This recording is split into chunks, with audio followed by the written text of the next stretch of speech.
Olá, meu irmão, minha irmã, amigo que assiste a essa transmissão. Seja muito bem-vindo, que a graça e a paz do nosso Senhor Jesus Cristo seja sobre a sua vida.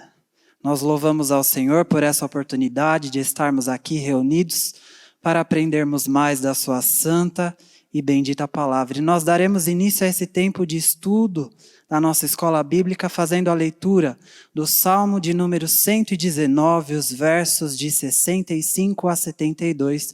E uma família muito querida da nossa igreja nos ajudará com essa leitura. Ato contínuo, nós louvaremos juntos o hino do Inário, novo cântico de número 49.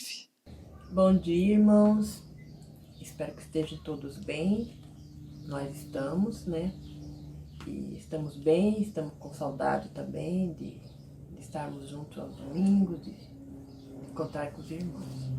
Ficamos muito felizes de receber o convite, de estar participando aqui da leitura com o pastor. Tens feito bem ao teu servo, Senhor, segundo a tua palavra. Ensina-me o bom juízo e conhecimento, pois eu creio nos teus mandamentos. Antes de ser fingido andava errado, mas agora guardo a tua palavra. Tu és bom e fazes o bem. Ensina-me os teus decretos. Os soberbos têm forjado mentira contra mim. Não obstante, eu guardo de todo o coração os teus preceitos. Tornou-lhes-lhe o coração insensível, como se fosse sebo. Mas eu me comprazo na tua lei. Foi-me bom ter passado pela aflição, para que aprendesse os teus decretos. Para mim vale mais a lei que procede da tua boca do que milhares de ouro. Então, irmãos, que possamos ter esses salmos, né? Graças damos por ter as palavras, apesar de não podermos estarmos juntos aprendendo, mas nós temos aqui que Deus nos deixou, a palavra dele, né? Viva, nos ensinando, encorajando, e que possamos ter essa certeza em nosso coração, né? Todos os dias, guardar a lei dele, né? No nosso coração, e que possamos sentir esse mesmo esse valor, né? Que assim como o salmista, né, tinha a palavra com esse valor, que possamos ter também em nossas vidas. É isso. Um abraço a todos.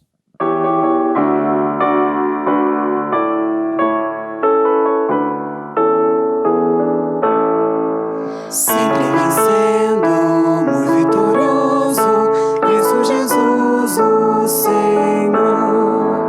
É soberano, chefe bendito, em tudo ele é vencedor. Ele o supremo guiando, com seu imenso poder. Todos avante, pois crentes, todos lutar e vencer. Não é dos fortes a vitória, nem dos que correm melhor, mas dos fiéis e sinceros que seguem junto ao Senhor. Sempre vencendo, muito vitorioso, Cristo Jesus, o Senhor. E suas hostes inumeráveis, seu grande império e fulgor. Em seu governo demonstra cuidado e amor sem igual. Sempre nos ama e protege com seu poder eterno. Não é dos fortes a vitória, nem dos que correm melhor, mas dos fiéis e sinceros que seguem junto ao Senhor. Sempre vencendo, muito vitorioso, Cristo Jesus, o Senhor.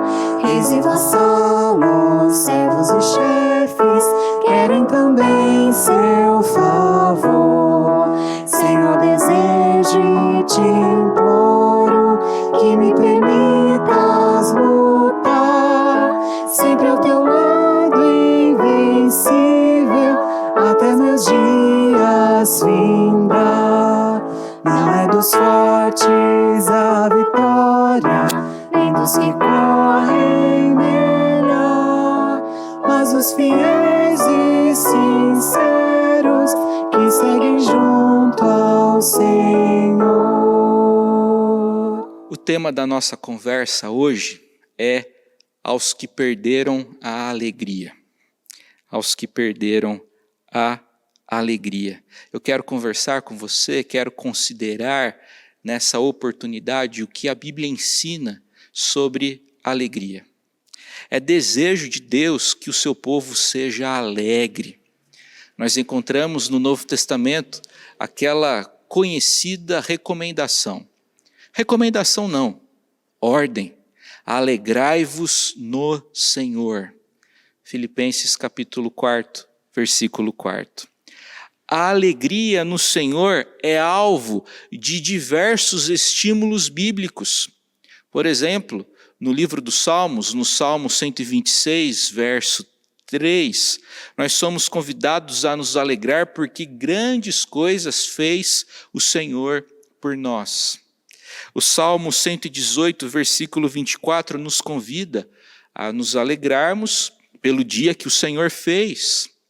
Ainda no Antigo Testamento, no livro de Neemias, no capítulo 8, versículo 10, somos convidados a nos alegrarmos porque a alegria do Senhor é a nossa força.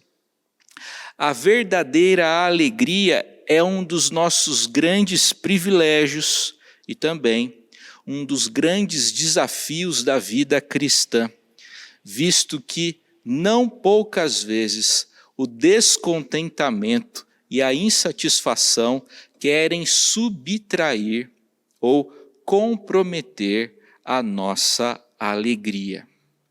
A Bíblia ensina, no Antigo Testamento, mais precisamente no livro do profeta Jeremias, capítulo 17, que o coração humano é enganoso. O nosso coração é desesperadamente corrupto, de modo que conseguimos experimentar descontentamento, mesmo estando debaixo da abundante graça de Deus. Muitas vezes nos comprometemos com o descontentamento, mesmo em meio à fartura. Mesmo em meio à fartura, às vezes ficamos descontentes por aquilo que nós ainda não temos. Na verdade, a inclinação da nossa natureza caída, pecaminosa, pervertida, é abraçar e se comprometer com o descontentamento. É por isso que é tão importante, é tão necessário, e na verdade é tão urgente que a gente considere o imperativo apostólico registrado em Filipenses capítulo 4, versículo 4, que diz: alegrai-vos sempre no Senhor. A alegria não deve ser eventual. Paulo não diz se alegrem de vez em quando, se alegrem quando for conveniente. Não, alegrai-vos sempre no Senhor. Outra vez digo, alegrai-vos. Quero chamar a sua atenção para a epístola de Paulo endereçada aos Filipenses. Filipenses é o meu livro bíblico preferido. Eu gosto demais de ler a epístola de Paulo endereçada aos Filipenses. No último capítulo dessa epístola, o capítulo 4, Paulo se dedica àquelas questões comumente denominadas de práticas. Isto é, Paulo se ocupa com os assuntos do cotidiano, da vida dos crentes de Filipos. Mas é bom que se registre que Paulo era prático sem ser raso. Ou seja, Paulo tinha aquela habilidade fantástica e cativante de conciliar, de conectar vida com teologia. A teologia do apóstolo Paulo possuía um incrível poder de movimento, de modo que, no capítulo 2, Paulo trata sobre os mistérios da encarnação. No capítulo 4, Paulo ajuda duas senhoras que brigaram a se reconciliarem.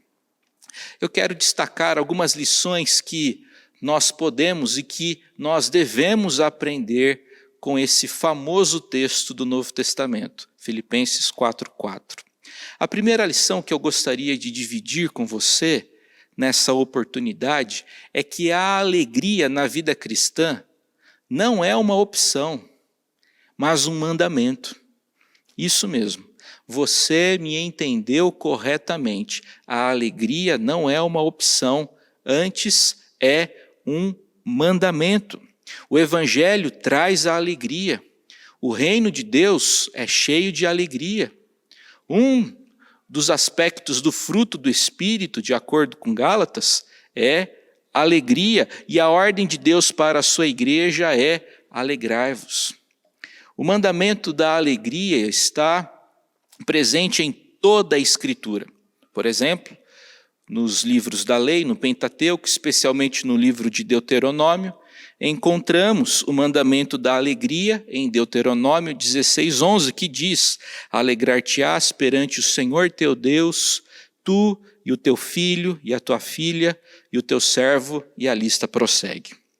No último livro das Escrituras, o livro de Apocalipse, em Apocalipse 19:7, encontramos a orientação: alegremo-nos, exultemos e demos-lhe a glória, porque são chegadas as bodas do Cordeiro, cuja esposa a si mesma já se ataviou. Eu quero dividir com você algo que foi dito pelo expressivo e relevante pastor presbiteriano, reverendo Elben Len César, falando sobre aquilo que ele chamou de prática da alegria. O ministro afirmou o seguinte: a prática da alegria é a arte de oferecer resistência à tristeza por meio do gozo proporcionado pela presença de Deus na vida daquele que o busca honesta e continuamente. Depende da descoberta e exploração das muitas e variadas minas de alegria que estão à margem do caminho em direção à vida eterna. Ademais, o mandamento da alegria foi dirigido a toda a igreja. A alegria cristã é altamente democrática, pode e deve ser experimentada pelo rico e pelo pobre, pelo negro e pelo branco. Não existe classe de gente que não possa experimentar e que não deva experimentar a verdadeira felicidade estando em Cristo Jesus. Primeira lição: a alegria é um mandamento. Segunda lição, segundo saber dessa manhã: a alegria não depende das circunstâncias. Paulo afirma que devemos nos alegrar sempre. Na verdade, nossa alegria não é ausência de problemas, não depende de algo que está fora de nós, mas dentro de nós, que é a própria presença bendita e transformadora do Senhor. A Bíblia ensina para a gente uma alegria teimosa, aparentemente arrogante, ela não é científica, antes se baseia na fé e não na instabilidade das circunstâncias do tempo e do lugar. A alegria bíblica está mais comprometida com o bem-estar da alma do que com o bem-estar do corpo. Filipenses é conhecida como a epístola da alegria. Geralmente, teólogos e pregadores afirmam que Filipenses é a epístola da alegria. No entanto, ela foi escrita dentro de um contexto nada favorável. Paulo redigiu a epístola aos Filipenses por ocasião de uma de suas prisões. Paulo estava preso injustamente, porque fora preso por conta da pregação do Evangelho. Paulo estava preso e ainda assim pôde escrever: alegrai-vos no Senhor. Ou seja, Paulo estava alegre e quer contagiar outros com essa alegria que vem do Senhor. Chama a sua atenção para o fato de que a graça de Deus na vida de Paulo foi abundante, foi absolutamente transformadora, visto que Não obstante as dificuldades, Paulo não está apegado à amargura, seu coração não foi contaminado, manchado pela insatisfação, pelo contrário, Paulo está desimpedido. E ele quer compartilhar da sua alegria no Senhor e estimular os cristãos a experimentarem isso. Se alegrem no Senhor. Terceira lição que eu quero compartilhar com você é que a alegria cristã é cristocêntrica. O que significa isso? Só Jesus pode alegrar o coração da gente. Só Jesus traz para a gente a alegria verdadeira. Eu me recordo com saudade do meu tempo de infância, quando a igreja ia para um piquenique ou para um acampamento, geralmente no ônibus que levava os crentes, cantava-se aquela bonita e inspiradora canção que diz que a alegria verdadeira só tem quem já conhece a Jesus. E essa é uma grande verdade. A alegria de verdade só tem quem já conhece a Jesus. Nossa alegria não vem de uma coisa, ou do acúmulo de muitas coisas. A alegria dos crentes vem de uma pessoa bendita, uma pessoa excelsa, uma pessoa divina, que é a pessoa de Jesus, o Filho de Deus, o nosso Salvador bendito. A fonte da alegria na vida do crente é a presença de Deus na vida diária do homem. Você se recorda do Salmo 16, verso 11? Esse versículo diz: na tua presença, na presença de Deus, a plenitude de alegria na tua destra, delícias perpetuamente. Davi, o homem segundo o coração de Deus, muito habituado a experimentar, a sentir aquela alegria proveniente de seu relacionamento com Deus, quando se encontrava em pecado, achou-se em grande tristeza. Daí a necessidade dele pedir no famoso salmo de arrependimento: restitui-me, o que mesmo? Restitui-me a alegria da tua salvação. Salmo 51, versículo 12. Outra fonte segura de alegria é a certeza do perdão e da salvação. Lucas registrou as seguintes palavras de nosso Senhor Jesus Cristo, Lucas 10, 20, alegrai-vos. Jesus dirigindo-se aos discípulos, não porque os espíritos se vos submetem, e sim porque os vossos nomes estão arrolados nos céus. Depois de compartilhar com você esses 3 saberes, esses 3 tópicos, eu gostaria de concluir essa breve reflexão dizendo algumas coisas. Nem todos os momentos da nossa vida são felizes. Você já sabe disso. Eu já sei disso. Quero apenas relembrá-lo desse fato. O pregador do Antigo Testamento, o pregador do Eclesiastes, já afirmou que tem tempo para tudo, tem tempo para se alegrar e tem tempo para chorar. O próprio Senhor Jesus Cristo passou por momentos alegres, prazerosos e outros momentos tristes, tais como a morte de seu amigo Lázaro. Contudo, a tristeza precisa ser bem dosada e a tristeza precisa ser passageira. A tristeza na nossa vida deve e pode ser sucedida pela alegria, como preconiza o Salmo 30, verso 5. Eu acredito que você saiba ele de cor. Se não, você pode decorá-lo, pois isso certamente fará muito bem à sua alma. O Salmo 30, verso 5 diz: ao anoitecer pode vir o choro, mas a alegria vem pela manhã. A tristeza é sucedida pela alegria. A tristeza não é final. A tristeza não é conclusão na vida do crente, é apenas um capítulo. Passa, vai passar, em nome de Jesus. A alegria no Senhor, prezado irmão, prezada irmã, ataca e desconstrói a nossa ansiedade, pois nos direciona para Deus.